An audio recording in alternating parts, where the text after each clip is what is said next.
nandito lang po kami upang Namigay si Presidente ng mag-supervise tulingan po sa at Tondo. makita Maganda yan paano para gagawin magtanda ng mga dito smugglers. sa pag-distribution ng tulingan.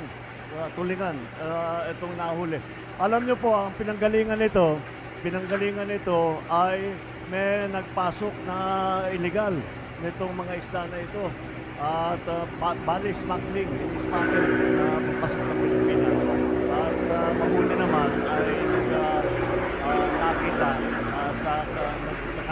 sa kaugnayan ng Department of Agriculture at saka ng ating customs ay nakita nila na hindi maganda, hindi kompletong papeles, hindi kompletong pagbayad.